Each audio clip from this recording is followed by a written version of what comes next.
Hi everyone, Raquel here from Scrap Cozy. In today's art journal, I show you how to create a wax seal without wax and without a seal. I'll also show you how to create a forest floor using a couple of things that you probably have in your kitchen. The result will be a cute and simple mini art journal. Okay, let's get started. First, I'm going to prepare my background pages, and for that I'm using Infusions. I put them in my craft mat, then I spritz some water, and then basically I'm painting and I'm doing a washout.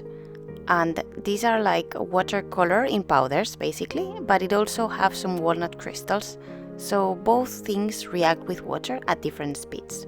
And I'm adding different splashes on a darker color, more water, to create some texture. Then I'm going to use Distress Ink Vintage Photo on the edges to age the pages a little bit more, and then I'll work on the seal.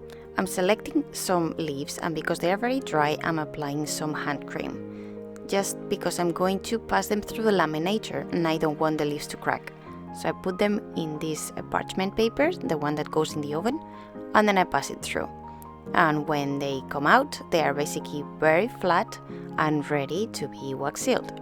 And I'll do the same with the little flowers that belong to the same plant. If you know the name of the plant, maybe you can let me know in the comments below. I don't know, it's very common in London and I find it in very different gardens, so I collect them when I saw a piece that is, in the floor left over. So now I'm going to put that into a piece of parchment and I create the wax. So I'm using melted powder from Wow and one of my Wow embossing powders. If you want to know, I'm releasing some powders just today. So these are from my previous collections, Ancient Jewels. This one is Royal Emerald.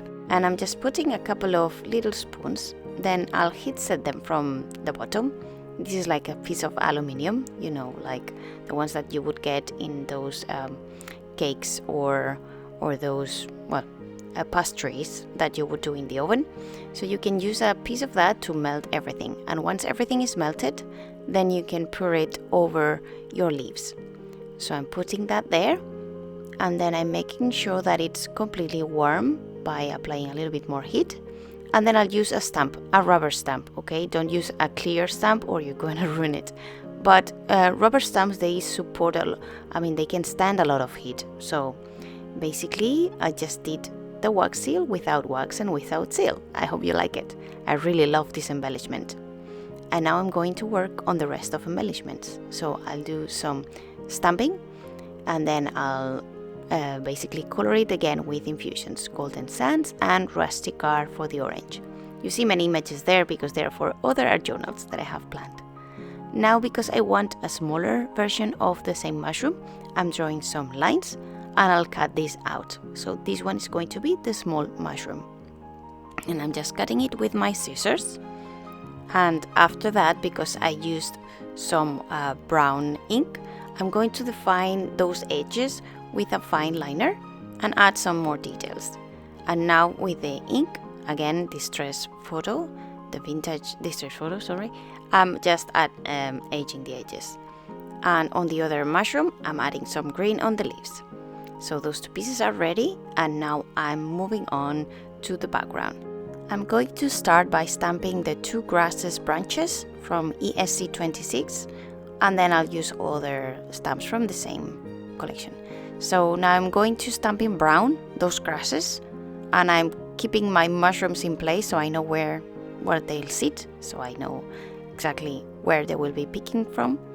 And because I'm using this pigment ink that it stays wet for a long time, I have time to actually now apply some embossing powder there, and it will shine and I'll be able to basically emboss the image.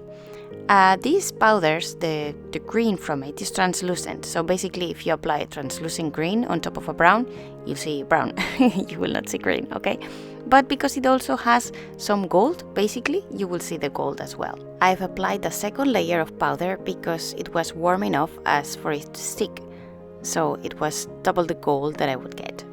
And now I'm preparing the words that I will use on my journal as titles, and I'm using that label, but as you see, that label is very big, so I'm going to make it smaller. I'm just doing two versions just in case that, I get a mistake. And at some point it will be helpful because it will be my base for Another word that I will put in the art journal, you probably have seen it. I put forest and I put art. So I'm going to prepare the first label and I'm trimming it down to a smaller size. I will also use Infusions to add some color. And once everything is colored down, I'm going to stick two pieces together using some sellotape. I'm still reducing it a bit more, so then they are kind of even and leveled. And then once it's there, I'm going to start arranging everything. And then it's time for actually starting to stamp a little bit in the background, so a second stamping generation with that mushroom definition. And I'm doing it this way because I don't want it to be that dark. And then I'm going to use that branch. This is effectively the same trick that I used in the past, in the previous video. So basically, I'm just adding those things as if they were roots.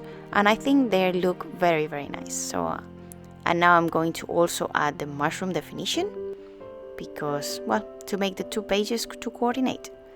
And now with some multi-medium matte and the wild oregano, this is the thing from the kitchen that you're going to use, and some tea as well, I'm going to create the forest floor. So you don't need much of each, just put it in the graph sheet.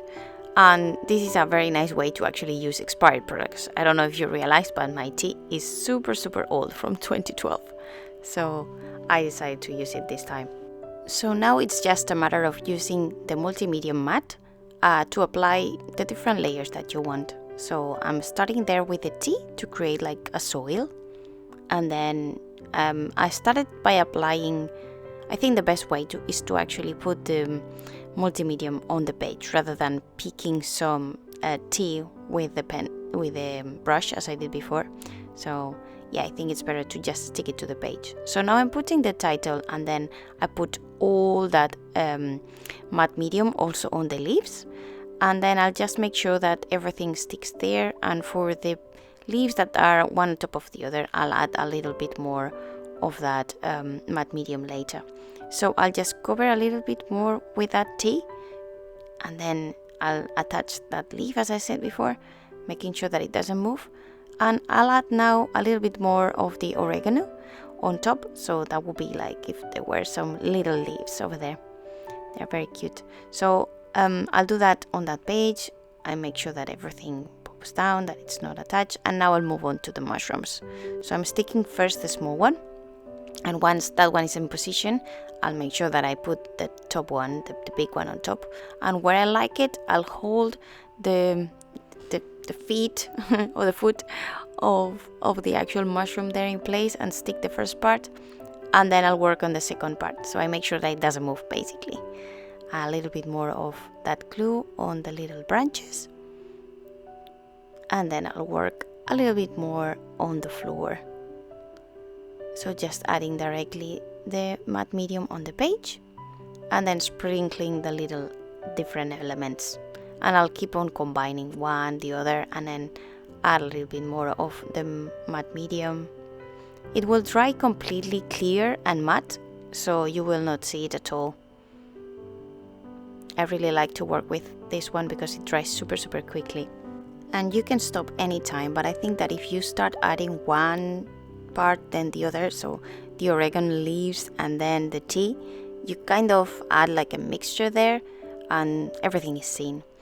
And because I wanted to add just a little bit of shine and sparkle, you will see that I also give it a go and I add some of my embossing powder, sprinkling also on some parts. So you will see that I combined that too. I just wanted to get a little bit of that gold coming through. It's not obvious unless you kind of come close to the journal, but I think it adds a nice touch. So that's what I'm doing there. I'm just picking some with my brush, dry brush, of course. And this one, it doesn't have any matte medium. And then I'm just finishing everything with that. And now the final touches would be to add that metallic embellishment on the corner. And then you will see that I have planned to create another tag, which is going to be art. I'm going to do the same thing, so embossing it. And then, as I did before, I'm just trimming it down, and then I will create some mixture of infusions with water to add some color, and again I'll glue it together using some sellotape once it's dry. And then I will put that piece of label underneath the actual mushrooms, and then on top of everything else I'm going to add just a tiny bit, 3 little leaves that I got from a fern. They are brown, but I like the combination with this. I think that the art journal will actually evolve because it has so many natural plants that probably even the ones on the left are going to turn brown eventually. But I like it. It's like a natural art journal. So I'm just sticking everything there. And once the third leaf is sticked, then I'm going to just apply the little label, again with some extra, well, matte medium. And then just to cover it a little bit and pretend like if it's, well, inside the soil, I'm just adding a little bit more of those two things. And this is done. I hope you like it. If you did, please give me a thumbs up, and you can subscribe to my YouTube channel too, because more videos will come up. The next video will probably be me featuring my new embossing powders, which are called It's Cold Outside, and they are 3 different colors: orange, yellow and brown, and they are called pumpkin latte, caramel, vanilla and luxurious chocolate. So they complement really well with my previous trio, which was called Ancient Jewels. Let me know in the comments, what do you prefer me to do with the powders? Do you want me to do some swatches, or do you want me to do actually a project? I'm looking forward to read your comments and see what you prefer. Well, thanks very much for watching. If you're new to my channel, make sure to subscribe and click the ring bell button so you don't miss any of my videos. See you soon. Bye!